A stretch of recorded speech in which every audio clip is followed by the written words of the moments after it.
Oi, boa tarde. Vamos aguardar um pouquinho a Mariana entrar. Hoje a gente vai ter um bate-papo com a Mariana Boinar, que é presidente da Ama Serva. Estou só aguardando ela entrar.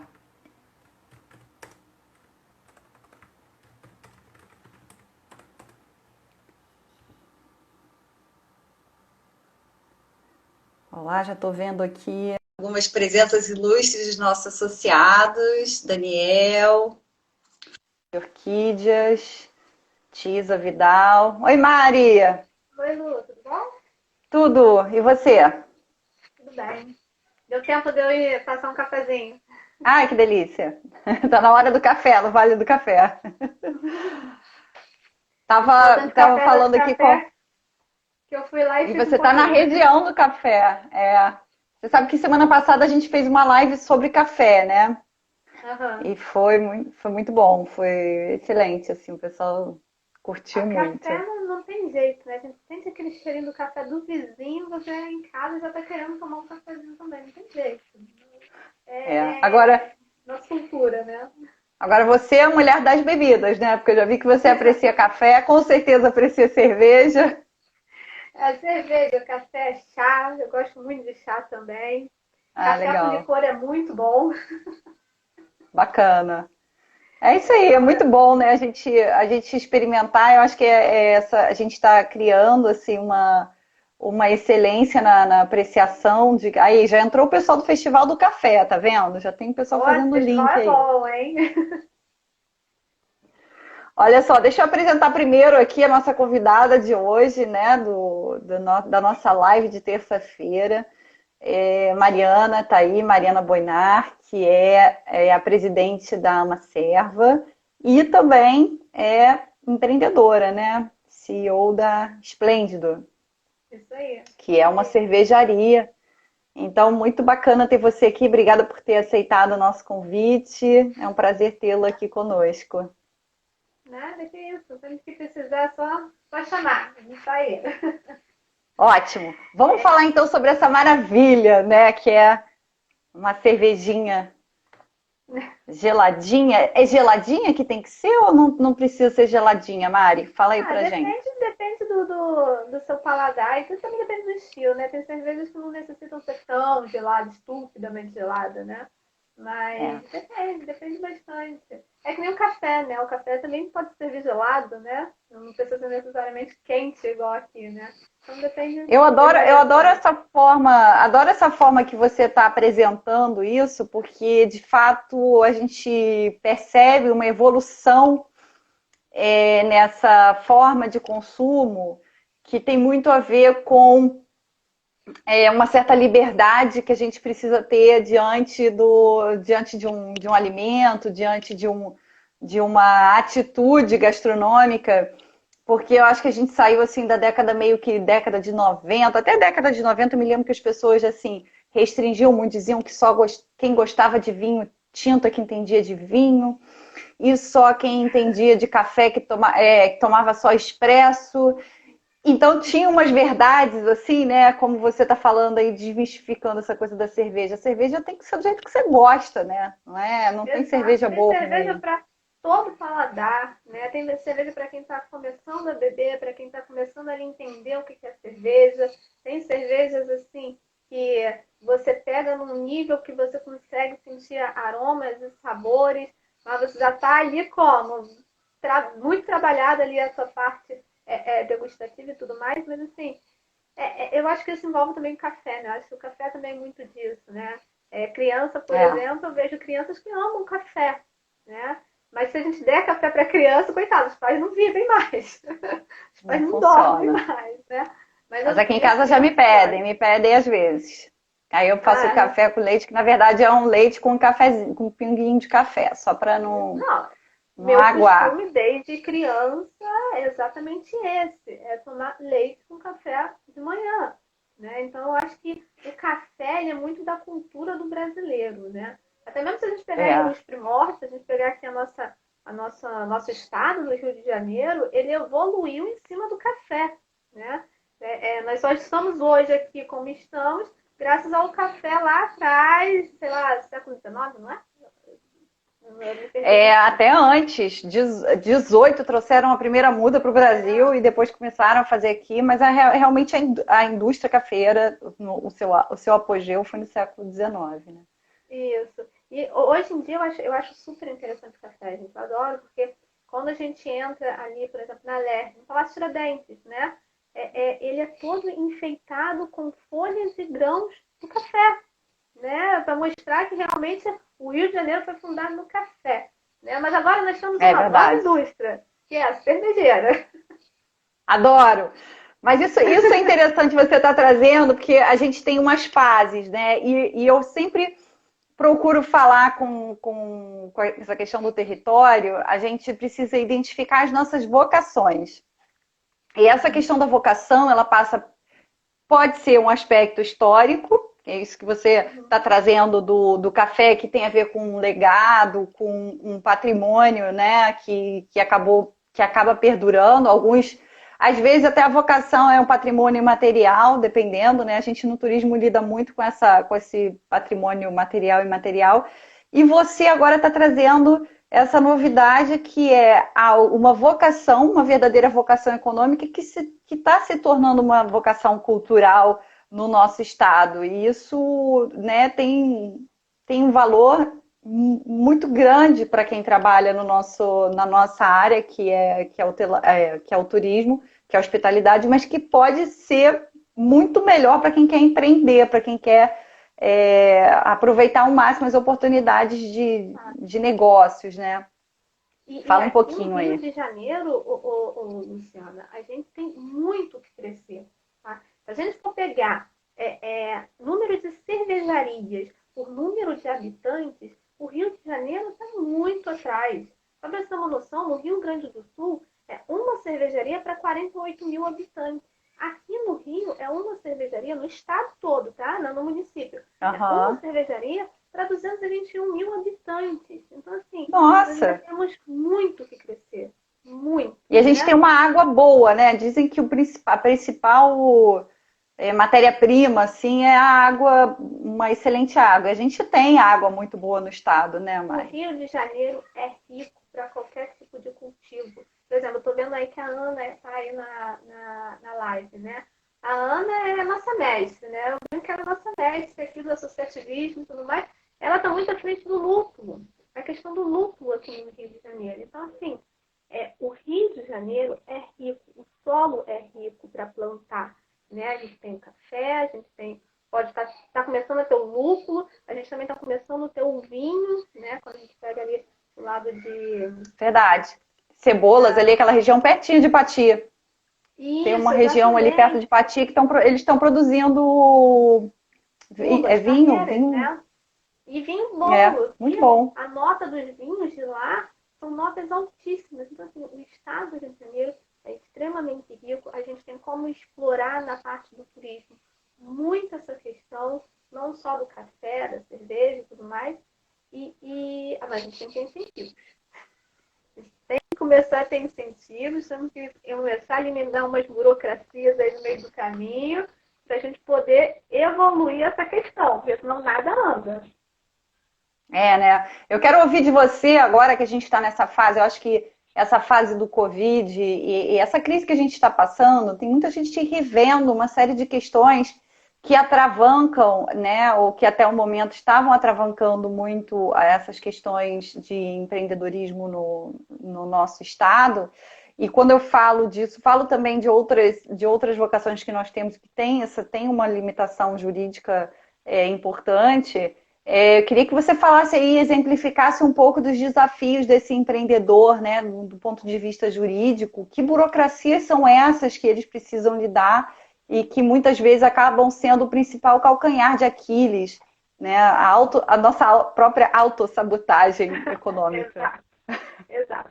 Bom, eu vou falar sobre o município do Rio de Janeiro em si, que é onde está a minha empresa, e onde eu seleciono todos os certificados, vamos dizer assim, tá?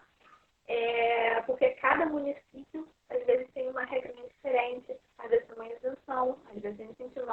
Por exemplo, é cheio de incentivos. Então, para você abrir uma microcervejaria lá, é um pouco mais diferente que do Rio de Janeiro, tá? Como o capital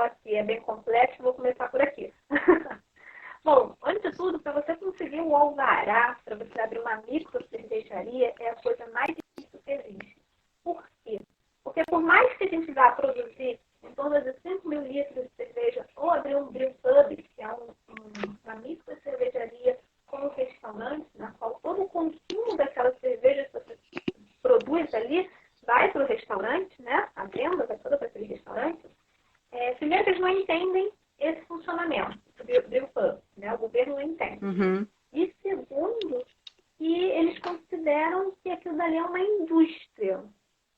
Por que isso? Porque cerveja, 5 mil litros de cerveja é extremamente baixo. Risco ambiental praticamente zero. A nossa indústria, ela consegue gerar menos lixo que uma padaria, para você ter uma noção. Entendeu? E estão querendo que a gente pague, que o produtor de cerveja pague IPI, é isso? Seria como se estivesse produzindo.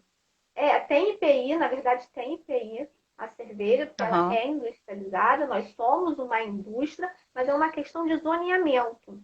Então, muitas das vezes, para a gente conseguir liberar uma microindústria ou uma nanoindústria num determinado bairro aqui no município do Rio de Janeiro, a gente não consegue por causa da lei de zoneamento aqui do Rio, né? É uma causa que a gente já vem há muito tempo tentando, que a gente não consegue, inclusive, Lúcia, você me deixar até um parênteses, eu converso muito com a Fernanda, que é a presidente do Rio Mais Fã, que essa semana ela vai estar até aqui comigo, se não me engano, é sexta-feira. A padaria também sofre muito com essa questão do zoneamento, porque a padaria ela tem que se cadastrar como comércio. E com isso, ela não consegue produzir, por exemplo, fazer o pãozinho e colocar num saquinho para vender, né? Deixar ele na estante para vender. Isso é um tipo de KENAI, é um tipo de imposto que ela tem que pagar. E se ela modificar o KENAI dela, ela se transforma em indústria. Então, a lei de zoneamento do município do Rio de Janeiro veda ela não consegue produzir. Isso abre precedente para provavelmente para um monte de atividade irregular que a gente já está acostumado a acompanhar, porque o brasileiro não deixa de fazer, ele continua fazendo, mas ele acaba criando alguma forma criativa de burlar o sistema que muitas vezes não acompanha, né, o fato social, quer dizer, não acompanha a evolução. A nossa evolução hoje ela é mais rápida do que a legislação. Então, e muitas vezes, quem legisla muitas vezes acaba trabalhando de uma forma como blocos partidários e acabam não aceitando algumas sugestões de mudanças que possam vir trazer benefícios, porém que não integram um pacote de interesses políticos, né? Isso também é uma coisa que a gente precisa mitigar, né? A gente precisa trabalhar de forma bem técnica essas questões, né? Demonstrando que... É uma questão simples, Luciana. Padaria e microcervejaria é a mesma coisa. A cervejaria é um pão líquido, a cerveja é um pão líquido, né? Nós somos a mesma coisa. A lei de zoneamento, ela tem que modificar sim, porque nós vamos gerar mais ISS no município. É uma coisa simples. Com certeza. A gente vai gerar mais emprego e renda, entendeu? E o que acontece hoje? As padarias, muitas das vezes, deixam de produzir certos produtos por causa do KENAI dela, e com isso a gente perde. Quem perde somos todos nós. Para de crescer, né? Para você ter uma noção, uma padaria, ela tem em média 60 metros quadrados e ela emprega em torno de 15 pessoas. Uma microcervejaria, ela emprega, a cada um funcionário que ela emprega direto, ela tem 5 indiretos, né? Então aí você tem uma noção do quanto que essas empresas, eu não gosto de falar essa palavra, mas eu vou falar, essas empresas artesanais, né? Sim, quando a gente fala artesanal, todo mundo fala, é fundo de quintal. Não, gente, não é fundo de quintal. É porque é uma produção pequena, não é uma produção gigante, né? Então, essas empresas artesanais, elas fazem uma produção e gera renda para o município, né? E para o Estado também, né? E, infelizmente, ela não está sendo estimulada. Então, o nosso primeiro problema que nós temos para abrir uma microcervejaria é justamente essa. É o nosso alvará. Começa por aí.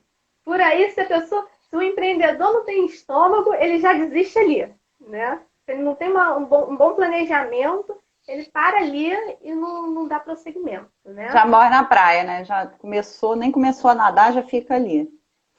Já fica por ali. E aí a gente vem para um outro problema, né? Na verdade, eu não acho que é um problema. Muita gente vê como, mas eu não vejo. É o Ministério da Agricultura, né? Que é o MAPA, o nosso famoso MAPA, né? Eu acredito que a pessoa que realmente quer abrir uma microcervejaria ou abrir um pub, a primeira coisa que ela deve fazer é no Ministério da Agricultura.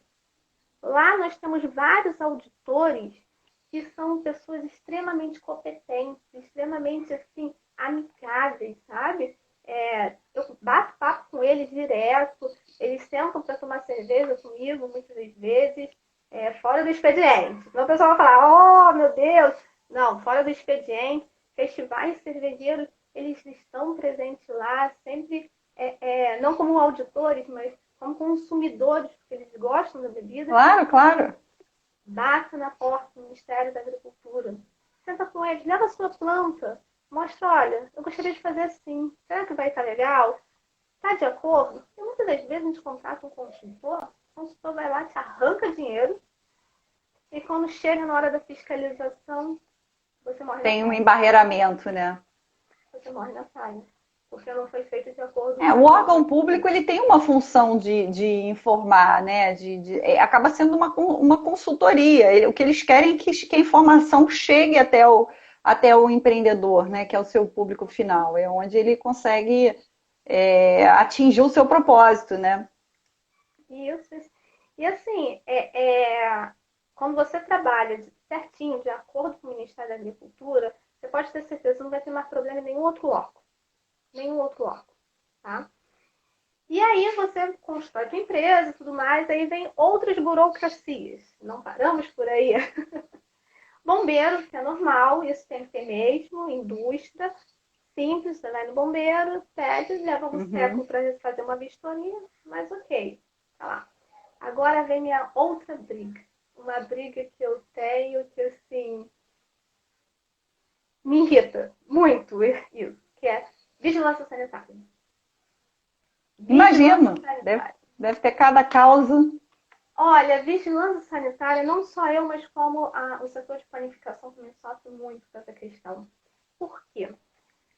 Microcervejaria é fiscalizada pelo Ministério da Agricultura, órgão federal.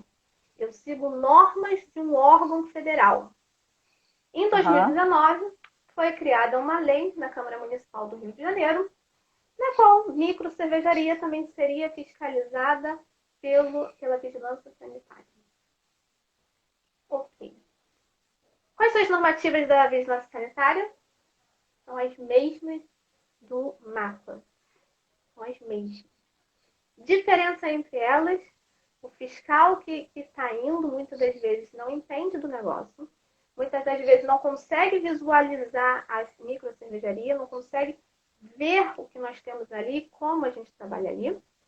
E um outro fator assim, que pesa muito como nós somos microempreendedores, né? Taxa. Tá? Hoje, para você ter uma noção, a minha guia da vigilância sanitária para minha empresa, para Esplêndido, é de R$ 2.500, na qual não é parcelado, na qual é um pagamento direto, e você recebe, você se vire com aquilo. Então, você imagine para uma pessoa que está iniciando uma atividade, dando start ali, Felipe, o certificado ambiental é o último, ainda vou chegar lá.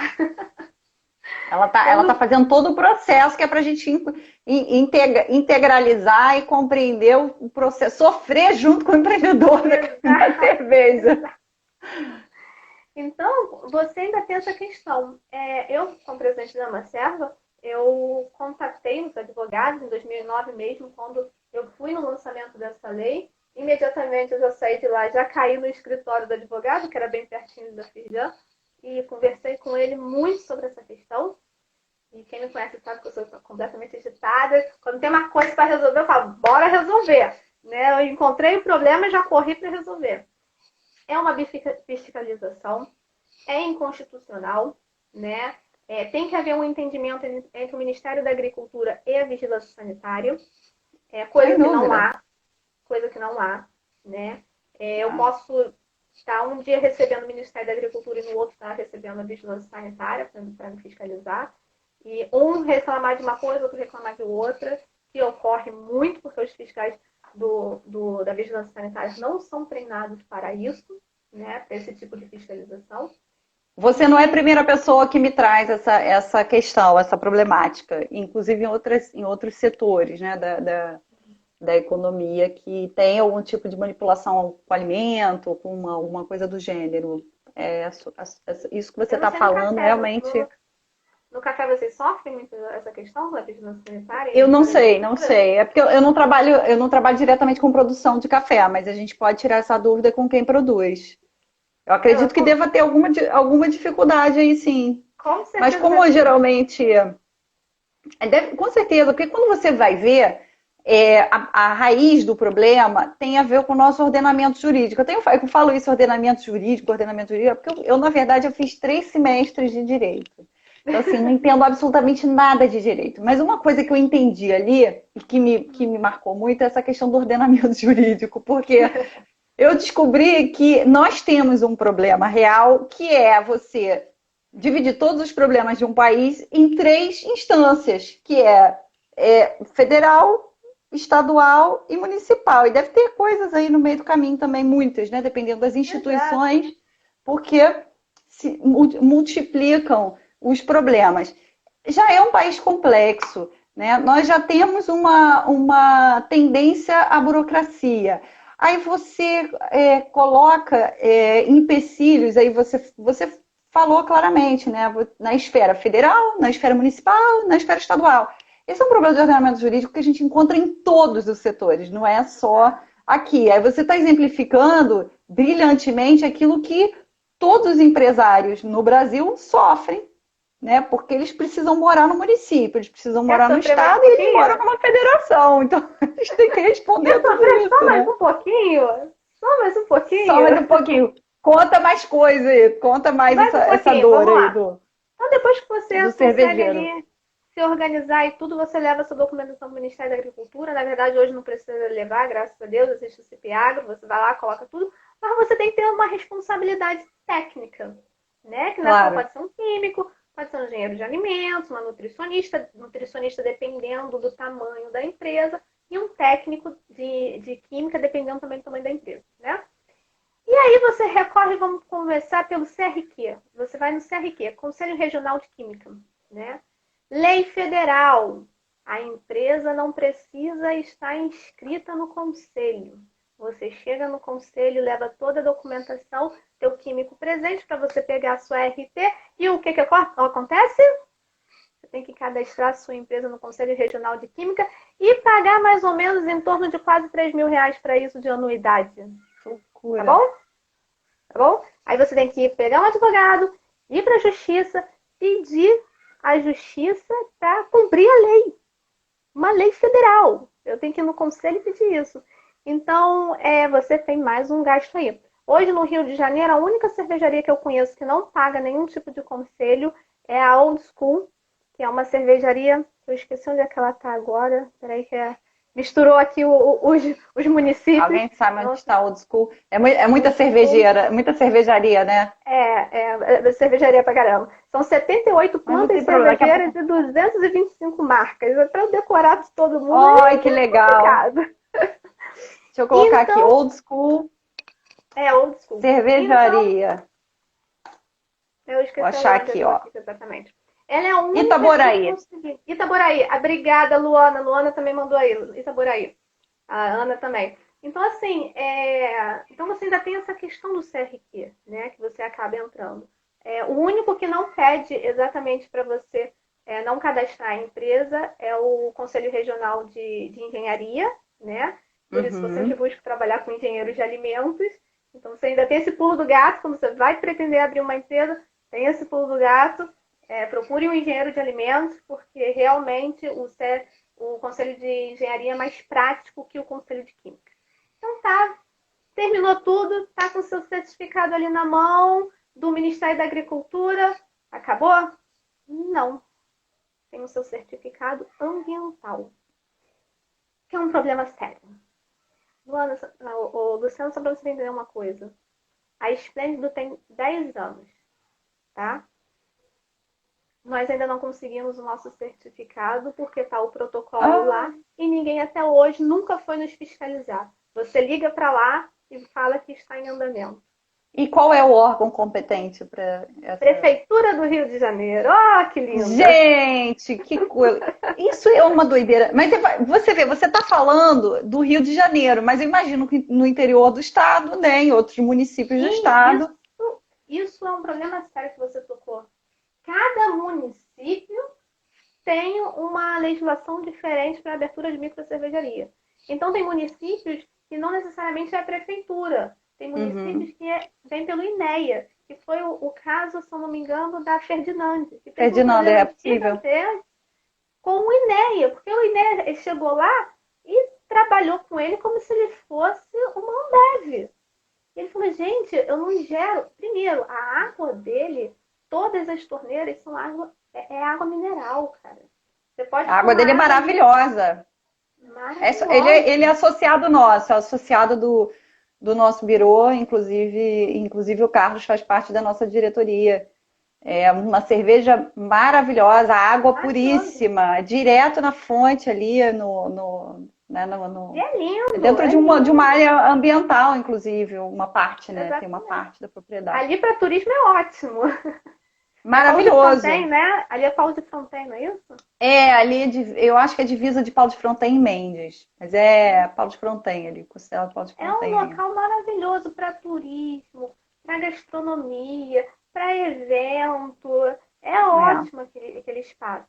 Então, assim, aí ele ficou barrado na parte ambiental. Mas ele conseguiu resolver, até porque a irmã dele, Natália, que é uma advogada brilhante, ela conseguiu organizar tudo para dar prosseguimento lá. Mas quando a gente para em certos municípios, Niterói é um caso assim extraordinário, Niterói também está muito fora da curva, o prefeito de lá conseguiu fazer de uma forma que desburocratizou um pouco, mas desburocratizou.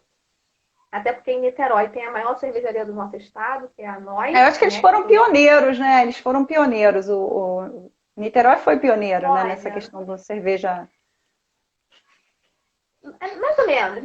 Mas na questão de burocracia, realmente, Niterói deu um bom pontapé, mas a região aí da Serra, região serrana, ela já vem lutando há bastante tempo. Nova Friburgo tem uma legislação muito boa para abrir cervejaria. É legal. É bom saber, porque a gente acaba bebendo em algumas fontes, né? Descobrindo novas formas de se trabalhar essa questão jurídica e aprendendo, né, uns com os outros.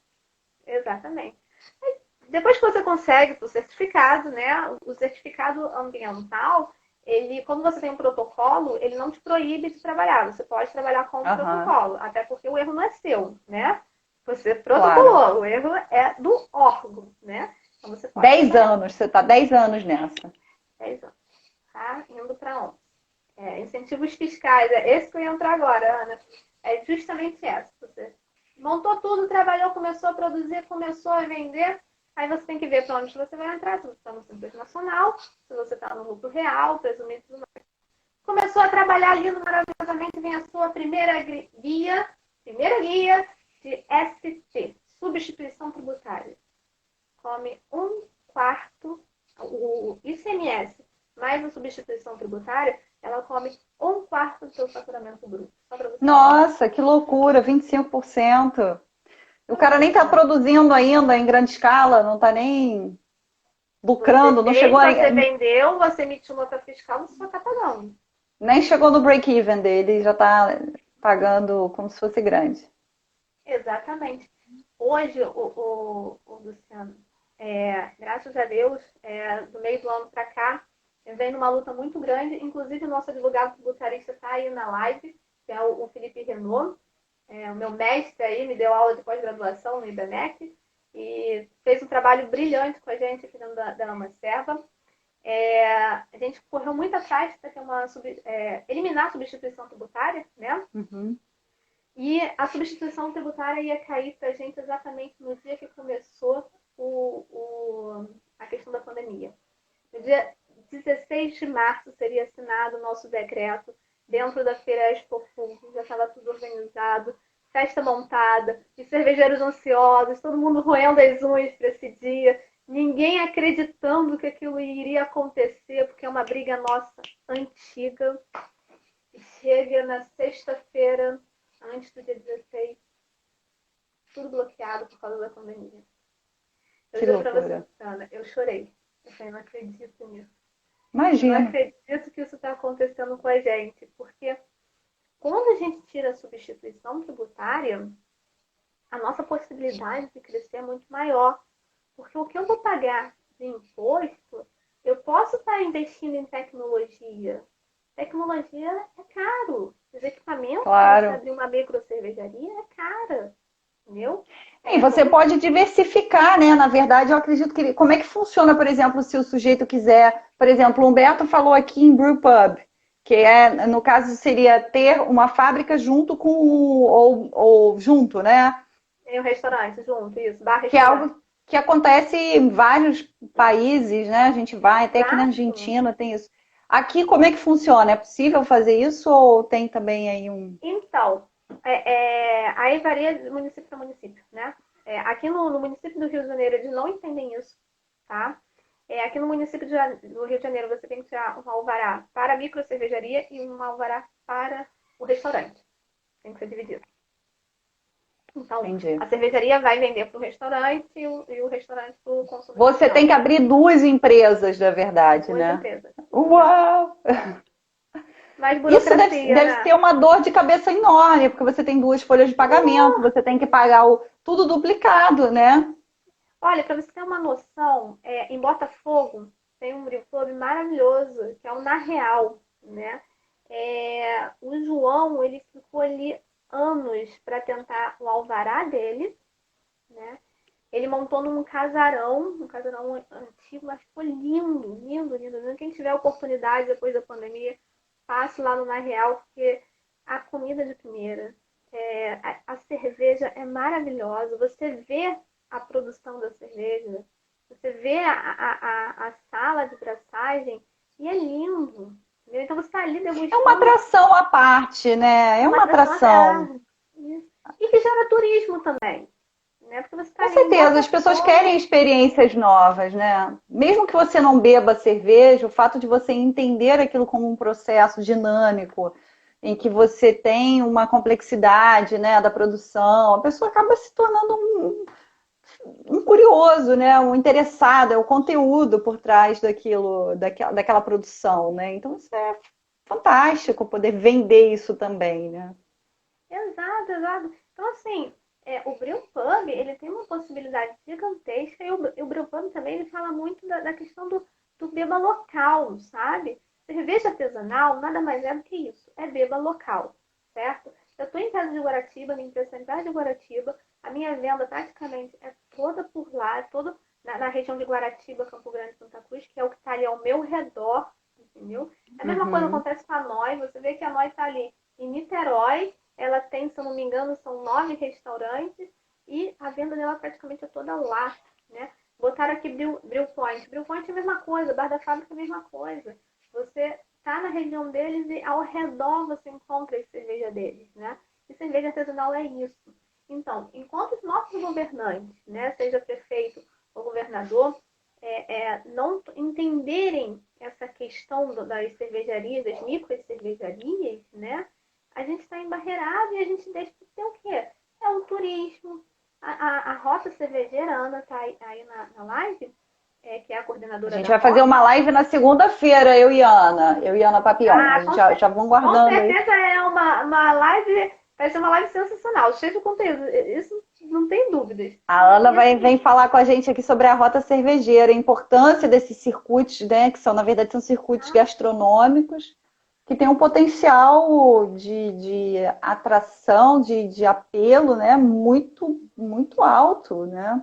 a cerveja, ela está dentro da gastronomia, né? Então, quando você vê grandes eventos de gastronomia e você vê ali grandes indústrias cervejeiras, às vezes eu paro e falo, gente, e as micro cervejarias? Nós também somos da gastronomia. Nós Com harmonizamos. certeza. Você está aqui nesse momento de pandemia que nós estamos vivendo, Existem várias lives de pessoas de empresas que estão fazendo, na qual estão ensinando harmonização. Entendeu? A NOI, ela está enviando, a pessoa compra o kitzinho, né? E a pessoa está fazendo a live e explicando, e ela degustando a comida, a bebida, entendendo como é que funciona a questão da harmonização. Agora, durante a pandemia. Durante a pandemia. Isso Legal. É cerveja artesanal, isso é micro cervejaria, a gente envolve tudo. É criatividade, né? O cara pensa assim, isso aqui é uma fábrica, mas ela não precisa ser necessariamente só vender aquele produto. É aquilo que a gente tinha falado. Quais são os subprodutos das cervejarias? Né? O que uma cervejaria ela pode vender além de cerveja? Um montão de coisas, né? Nós temos muita coisa para vender. Não necessariamente, por exemplo, quando a gente faz uma abraçagem, o bagaço do malte, né? A gente tem que dar destino a esse bagaço do malte, tá? E muitas das vezes a gente pode enviar esse bagaço para uma padaria e dali ela produzir pão, bolo, cookie. Inclusive foi um projeto que eu fiz em 2018, junto com a Firjan e junto com a padaria Flor da Tijuca, que é da Fernanda, aí, presidente da Rio Mais Pão. Ela pegou todo o farelo de pão que seria jogado fora da padaria dela, levou para a nossa cervejaria. Lá eu tive a honra e o prazer de fazer uma abraçagem junto com os meus mestres, que é o Henrique Trancoso e o José Antunes. Eles, para mim, são... Eu venero eles quando eles passam, me ensinaram muito na parte de produção. E lá a gente desenhou uma cerveja, nós fizemos uma Weizenbock, com o bagaço com o farelo do pão, né? E quando a gente terminou de fazer o processo todinho da cerveja, nós pegamos o bagaço, apertamos bem, deixamos ele o mais seco possível e retornamos com ele para a padaria. E lá a Fernanda fez bolo, fez cookie, fez pãozinho. Então ela fez vários produtos. Olha, ainda tô pensando aqui coisas que você pode fazer. Você pode fazer, inclusive, sabonete, pode fazer provavelmente alguma coisa cosmética também, deve dar para fazer com esse restinho aí, né? É muito rico, é um produto muito rico. Tem gente que faz quibe, né? Tem gente que aproveita esse bagaço e faz quibe, né? A Fabiana, que é uma cervejeira caseira lá de Santa Cruz, ela faz um quibe maravilhoso. Então, quando eu vou lá, eu pergunto se ela tem um quibezinho pra mim. Ou quando ela vai lá na fábrica... Ai, que legal, gente. Porque é uma delícia. O turismo, ele vive muito dessa noção de reaproveitamento de uma vocação e destrinchando em outras coisas, de outras formas. E muitas vezes surpreendentes. Eu acho que é isso que faz com isso que você está falando. Você já começa a imaginar o quibe, já começa a imaginar o sabor desse quibe e como é que deve ser bom comer esse quibe com a cerveja artesanal, né? Eu sei que esse termo não é muito... Lu, nós temos uma possibilidade no meio cervejeiro gigantesca. Existem cidades que vivem da cervejaria. Por exemplo, você chega em Guarapuava, lá no Paraná, a cidade foi construída praticamente em volta de cervejaria. Lá tem a quinta maior maltaria do mundo, que é a Agrária, né? Então, todos lá vivem daquele sistema, vivem do plantio. Você tem vários bares lá com cerveja artesanal. Lá respira cerveja, sabe? E também tem o turismo, né? Que vai para lá para conhecer, para entender, para ir nos bares, né? Tomar lá a Pilsen, eu sou péssima decorando os nomes, gente. Os nomes das cervejas e os lugares, né? Tem que fazer dois links. Gente, eu sou péssima para isso. Não, mas não tem problema. Eu visualizo isso que você está falando, porque eu já tive em alguns lugares que você chega e muitas vezes as pessoas têm uma tendência assim a falar, não, é meu concorrente, porque fulano é... E não, é o contrário. Quando você chega num centro, numa cidade, geralmente até uma cidade pequena, e você começa a entender que ali tem uma concentração de alguns... aquilo que acontece na Grã-Bretanha, né? Os pubs, que você encontra em tudo quanto é lugar. O pub, ele não é concorrente, ele é complementar. Você está num pub ali, vai ter mais gente ali no outro pub, vai ter um pub que vai ter uma programação diferente do outro, um vai estar vai estar tocando uma música, o outro vai estar passando um jogo de futebol.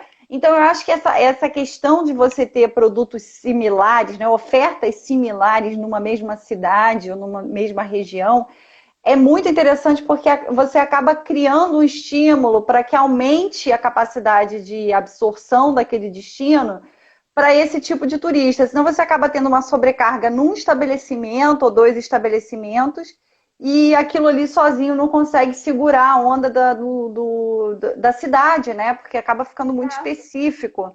Então é interessante esse estímulo local a que se realmente se disponibilizem mais espaços que sejam similares e que você acabe criando, entre aspas, a sensação de que aquilo ali é local. Aquilo ali é uma coisa da região, né? E Olha, é uma coisa para a gente no turismo é muito bom. Falando do turismo e da cerveja, a cidade do Rio de Janeiro, o estado, na verdade, ele é o maior consumidor de chopp do Brasil, sabe? É Nós mesmo? estamos, nós estamos muito atrás de várias cidades, por exemplo, São Paulo. A cidade de São Paulo, ela cresce em torno de 200% ao ano. Aqui, a cidade do Rio de Janeiro, ela está crescendo 44%. Então, nós temos muito o que crescer, nós temos muito o que explorar no campo de cerveja, porque a gente faz muito turismo, tá? Uhum. Quando você chega nos Estados Unidos, só para você ter uma noção, o setor cervejeiro dos Estados Unidos é 7 vezes maior do que o brasileiro. Começa por aí, né? Em Nova York, por exemplo, você tem vários brewpubs na qual você tem você está ali na cidade conhecendo, passeando, e você entra, você almoça, você experimenta a cerveja dali da região e vai embora. Isso é um prazer, isso é turismo. A questão dos eventos também, né? Aproveitando que a Luana está aí, a Luana fez muitos anos o Mundial aqui no Rio de Janeiro. Um evento Ah, que. Luana, do Mundial. Isso aí. Um Conheço a evento. Luana. Um Conheço evento da que. secretaria. Isso, um evento que traz em média 50 mil pessoas ali É, durante todo o tempo. importantíssimo. Se eu não me engano, são 12% do público que vai no Mundial vem de fora do estado, né? Então, para você ter uma noção do que é a cerveja artesanal, né? A cerveja artesanal não é só o líquido, por exemplo. Vou pegar um exemplo aqui. Eu adoro essa cerveja, né? Que é a Graviola da Overhop. Né? Ah, eu Olha adoro esse também, já rótulo, provei. gente. Olha esse rótulo. Isso aqui é uma É. arte. Tem Isso é muitas cervejas que uma arte. você olha a embalagem, você quer levar, porque tem todo um conceito de branding feito, você vê que tem um trabalho primoroso artístico ali, e dá para fazer um monte de produto, dá pra fazer blusa, dá para fazer lápis, dá para fazer souvenir, né? Eu Bolsinha, uso sei aqui, lá, dá para fazer vou tanta mostrar coisa. como que eu uso aqui, que a minha sobrinha fez para mim. É um jarrinho de planta. Ai, que legal. É, você Minha vê, sobrinha me tem um mostrou. potencial enorme, né? Essa questão do branding. Realmente tem um Sim. apelo muito grande. Tá perguntando de onde é essa cerveja? É da Overhop, tá? A Overhop tem um bar aqui no Rio de Janeiro, que fica em Botafogo, fica na 19 de fevereiro, tá? Então, para você ter uma noção, por exemplo, na 19 de fevereiro, se você tem um grupo de turistas e tudo mais que querem conhecer cervejas do Rio, né? Em Botafogo tem um circuito ótimo. Você vai no Na Real, você vai no Overhop e você vai no Ocos Pocos. Você tem tudo ali, um Tudo ali pertinho do em outro, Botafogo, né? Você tem tudo em tudo em Botafogo, tem Botafogo. uma. E cada uma tem uma cultura diferente. Cada uma tem um estilo diferente, né? Uma forma de servir diferente, o ambiente é diferente. Então, você passa ali, é como se fosse uma linhazinha da cerveja, né? Você conhece um pouquinho de uma, um pouquinho de outra, e ali você tem aquele... Fortalece, eu acho que fortalece muito a região, né? Você acaba criando um polo ali, uma. Exato, exato.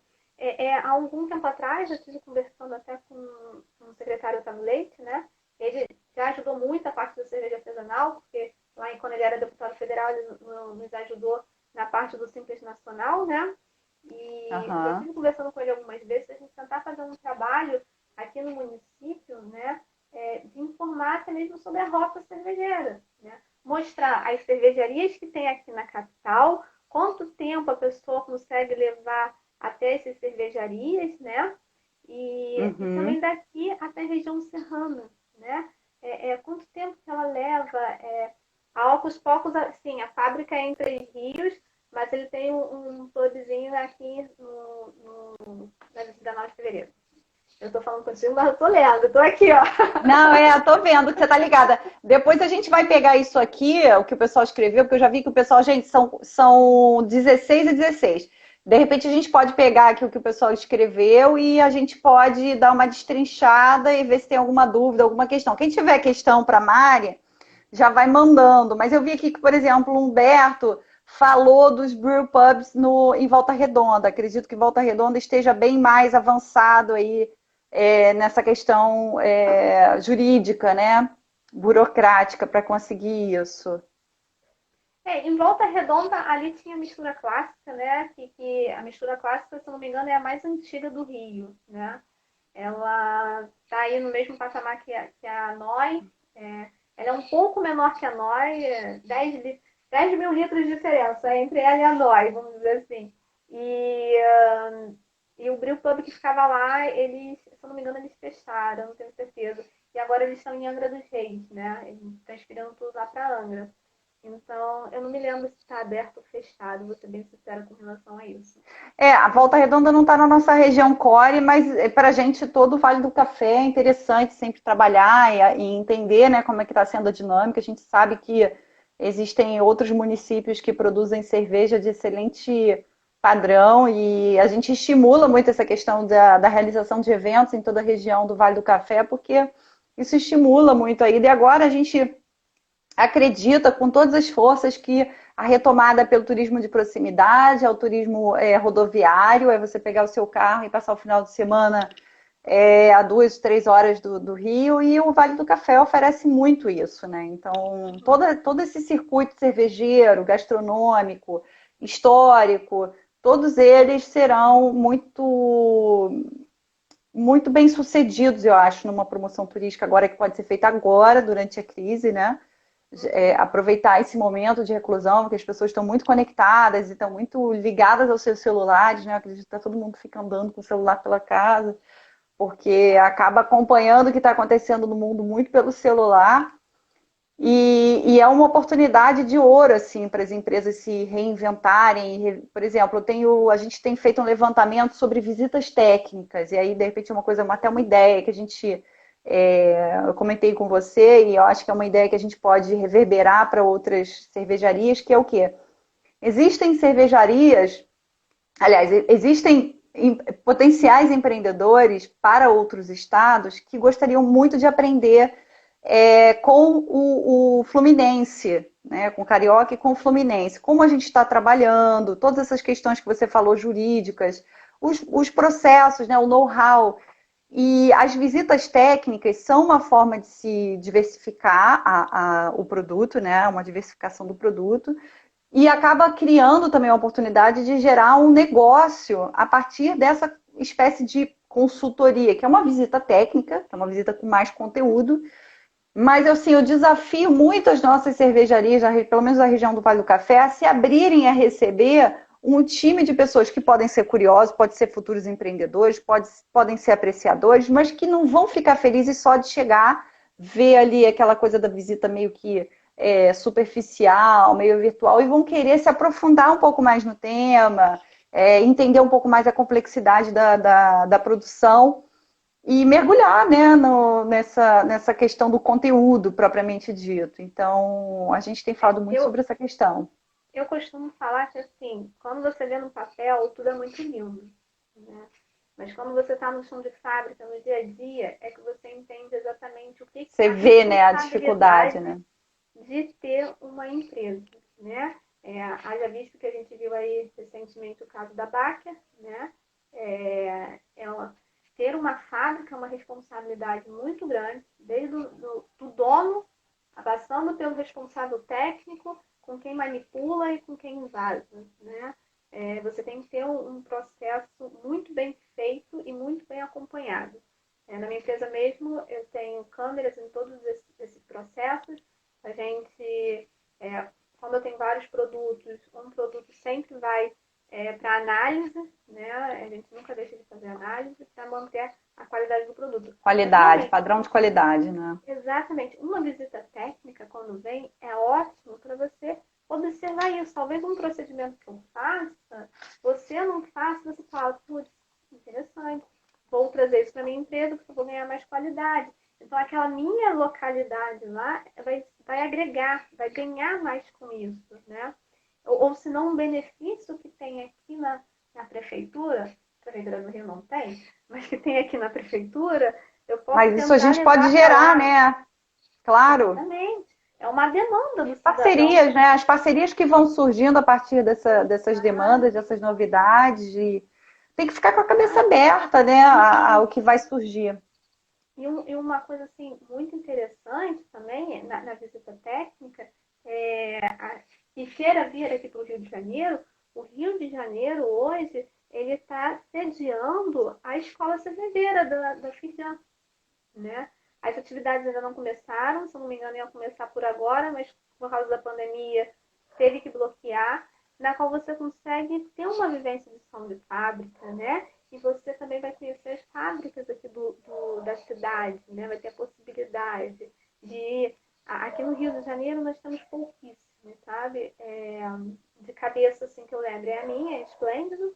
Nós temos a Piedade, nós temos a Alegra. Gente, me ajuda. Mas que eu saiba, são só essas 3 de fábrica. Universitárias. Brewpub tem o Na Real, né? Tem eu não sei nem se eu posso considerar o Vice-Rei como Brewpub, né? Vice-Rei é um bar, uma pequena fábrica cervejeira que tinha muitos anos ali na Praça do Ó, né? Não sei nem quanto tempo tem aquilo lá. Eu acho que... Não sei informar quanto tempo tem aquilo. E é muito escondidinho, né? Só quem é dali da região que acaba conhecendo e fica atrás de um hotel. Às vezes é o que gira, né? O que faz girar a coisa. Então, eu fico muito feliz de ver isso tudo, porque quando eu era estudante de hotelaria, foi a primeira vez que eu ouvi falar em cerveja trapista. Na época eu devia ter uns 20 e pouquinhos, 21, 22 anos, e foi a primeira vez que eu me dei conta de que a cerveja que eu bebia era muito ruim, porque eu da hora que eu vi que a cerveja de verdade era feita por monges e que era uma coisa assim, né, super... Então, quando eu me dei conta disso, eu falei, realmente a gente precisa sempre se aprofundar mais sobre os temas e nunca achar que a gente sabe tudo a respeito de nada, né? Então, e eu fiquei muito feliz quando eu comecei a ver que no Brasil, assim, eu eu chegava no mercado e via uma quantidade de cervejas assim tão diversificada, porque o estrangeiro, imagina até um belga, um curioso que vem aqui e que veja essa quantidade de cervejas, porque você sabe que tem um segmento de turistas que fazem turismo no mercado. Eu sou dessas. E eu conheço muita gente que vai... Primeira coisa que fazem... Eu não sei se é a primeira ou se é a última, mas geralmente envolve uma compra robusta para levar de lembrança para os seus conterrâneos, aí umas lembrancinhas. E levar uma cerveja na mala é uma delícia, né? Porque você levar uma cerveja com uma embalagem linda, uma cerveja bem feita, bem produzida. Aqui no Brasil, né, que não é um país que tem uma cultura, assim, no âmbito internacional, uma cultura cervejeira tão... Que foi sensacional. Eu fui para Fortaleza, né?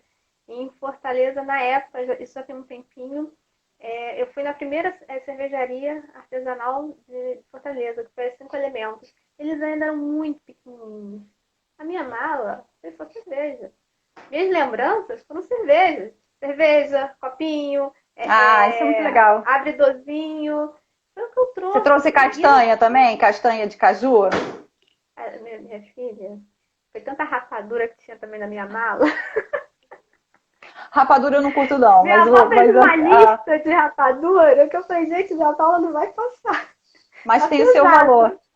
Não, é muito legal, né? Quando você traz as coisas assim, a produção local, você leva essa produção local. A gente está fazendo o levantamento disso no birô e a gente tem encontrado assim coisas fabulosas, sabe? Para você levar de presente. Agora, eu tenho 5 minutinhos para terminar. Eu vou fazer ver aqui o que tem de perguntas. Você tem mais pergunta, Mari? Tem algum tema que a gente não abordou e Olha, eu que tentei você acha abordar. que...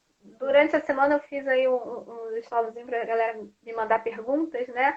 E praticamente toda a minha fala que eu fiz aqui no início foram em cima dessas perguntas. Eu acredito que eu tenha respondido todo mundo. Se não, mandem Acho que aí que sim. a gente fala aqui.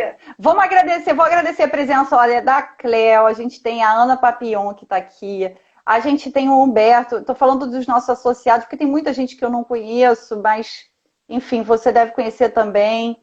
A gente tem o pessoal da Pousada Mansão Residência, que é um associado nosso. Eu vi aqui passando também o presidente da Federação dos Conventions Bureau, que é o Marco Navega, que é um grande apoiador aí nosso, todas as nossas ações. Café, chá, chocolate e companhia, que também faz chocolate artesanal lá em Mendes, que é uma delícia. Luana, não sabia que era você, agora que eu vi Luana Copper aqui, do Mundial da Labière, a gente falou do ano passado a respeito da participação da Setur lá na feira. Muito legal te ver aqui, obrigada. Bom Tempo Turismo, Capril Santa Terezinha, que é olha que legal, isso aqui é bacana fazer parceria. Você viu que eu falei aqui sobre vários associados nossos que tem algum produto. Isso aí, você pode fazer degustações, experiências, todas elas fazendo harmonização. Uma imersão cervejeira. Uma imersão. Você consegue. Estamos perguntando aqui com relação à cervejaria no Vale do Café. Nós temos várias cervejarias aí nessa região, inclusive a associação daí, eles fizeram um evento cervejeiro, que foi um sucesso, que envolveu muita coisa, não foi só mesmo. cerveja, mas envolveu cultura, levou gente para lá, muita gente, teve uma movimentação muito bacana, e detalhe, foi um evento independente. Foi um evento das cervejarias. Então não teve ninguém ali atachando taxa. Olha só, a pessoa como é que já fica, né?